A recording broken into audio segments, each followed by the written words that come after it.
पांचवें दिन तुम्हारा फिर से स्वागत है। आज की हीलिंग हम शुरू करते हैं उस दूरी को महसूस करते हुए जो तुमने तय की है। तुमने खुद के लिए उपस्थिति दिखाई है, दर्द में, खामोशी में, तूफान में भी। तुमने अपने जख्मों से मुंह नहीं मोड़ा, तुम भागे नहीं, तुम रुके और अपने दर्द के साथ बैठे रहे। और ये वो चीज है जो ज्यादातर लोग कभी करने की हिम्मत नहीं कर पाते। तो एक गहरी सांस लो। इस सांस को तुम खुद को एक शांत और आत्मसम्मान की जगह पर ले जाने दो। तुम ठीक हो रहे हो और ये आसान नहीं है, पर तुम कर रहे हो हर दिन और हर सांस के साथ। आज हम एक मोड़ पर पहुंच चुके हैं, इसीलिए नहीं कि दर्द खत्म हो गया है, बल्कि इसीलिए कि अब तुम प्यार से मिलने के लिए तैयार हो। जख्म की तरह नहीं, सच्चाई की तरह। क्योंकि प्यार वो नहीं है जैसा हमें सिखाया गया था। ये सिर्फ चुने जाने की बात नहीं, या किसी के पास टिके रहने की नहीं, या किसी का हक बनने की नहीं। प्यार उससे कहीं गहरा होता है। प्यार वो भावना है जो तब भी प्यार करती है जब उसे लौटाया न जाए, जब उसे जाने देना पड़े। आज तुम प्यार को मालिकियत की तरह नहीं, मौजूदगी की तरह देखना शुरू करोगे। नियंत्रण की तरह नहीं, बल्कि आजादी की तरह। तो चलो शुरुआत करते हैं।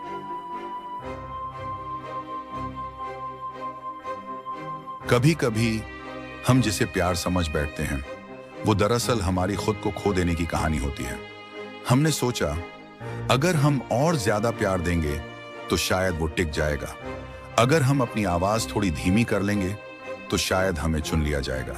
पर धीरे धीरे हमने देखा इस प्यार की कीमत हम अपने आप को देकर चुका रहे थे। और आज यही वो बिंदु है जहां हम रुकते हैं और सवाल करते हैं, क्या ये सच में प्यार था या सिर्फ खोने का डर?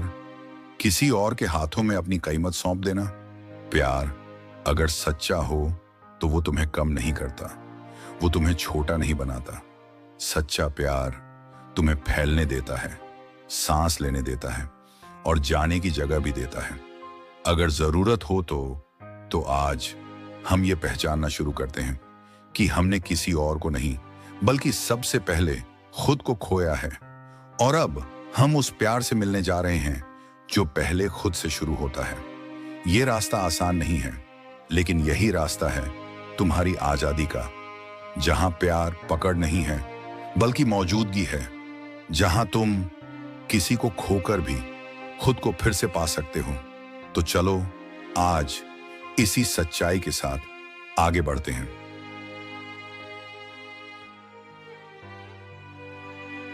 अब मैं चाहूंगा कि तुम एक मोमबत्ती जलाओ, या फिर बस अपनी आंखें बंद करो और एक जलती हुई लौ की कल्पना करो।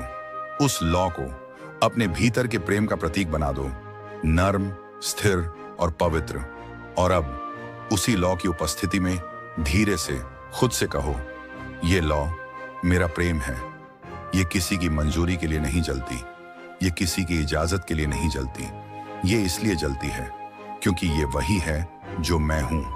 अब उस इंसान की कल्पना करो जिससे तुमने कभी गहराई से प्रेम किया था, जो तुम्हारे साथ नहीं ठहर सका। और अपने दिल की खामोशी में उसे मन ही मन कहो, मैं तुम्हें माफ करता हूं, लेकिन मैं अपनी कीमत नहीं भूलता। मैं तुम्हें छोड़ता हूं, कमजोर होकर नहीं, पर इसीलिए क्योंकि अब मेरा प्रेम तुम्हें पकड़ने की जरूरत महसूस नहीं करता। और अब उसे जाने दो, उसकी छवि को धीरे धीरे धुंध में बदलने दो, राख बनकर उड़ जाने दो। ये एक शक्तिशाली रिचुअल है, पर इसकी हीलिंग की गहराई इस बात पर निर्भर करेगी कि तुम खुद की ओर लौटने की कितनी चाहत रखते हो। अब आराम करो, खामोशी को अपना काम करने दो। तुम ठीक हो रहे हो।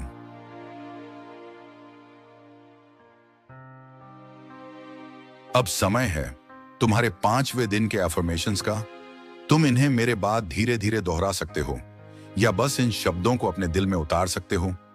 मैं किसी से प्यार कर सकता हूं और फिर भी उसे दोबारा अपने जीवन में आने की अनुमति न देने का चुनाव कर सकता हूं। मेरा उसको माफ करना, फिर से चोट खाने की अनुमति नहीं है। प्यार को थामे रखना कमजोरी नहीं, एक ताकत है। मैं आजाद हूं प्यार करने के लिए, बिना खुद को खोए। अब इन शब्दों को अपने भीतर उतरने दो। जैसे सच्चाई के बीज जो पूरे दिन तुम्हारे साथ रहेंगे।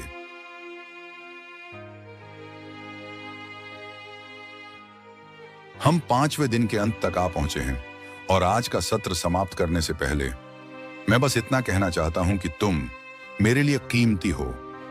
मैं चाहता हूं कि तुम दिल से इसे सुनो कि अगर तुम अब भी प्यार करते हो, इसका मतलब ये नहीं कि तुम कमजोर हो।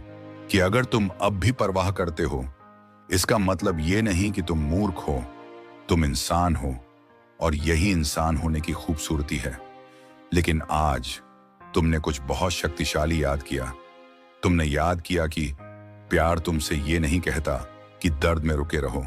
प्यार बस कहता है अपने दिल के प्रति सच्चे रहो, बुद्धिमत्ता के साथ, सीमाओं के साथ और शांति के साथ।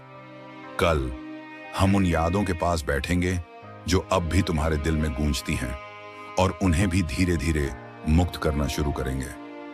तब तक के लिए अपने भीतर के प्रेम को सहेज कर रखो और अपनी शांति की रक्षा करो पूरी ताकत से, क्योंकि तुम स्वयं प्रेम हो और अब तुम ये सीख रहे हो कि सबसे पहले खुद से प्रेम कैसे किया जाता है।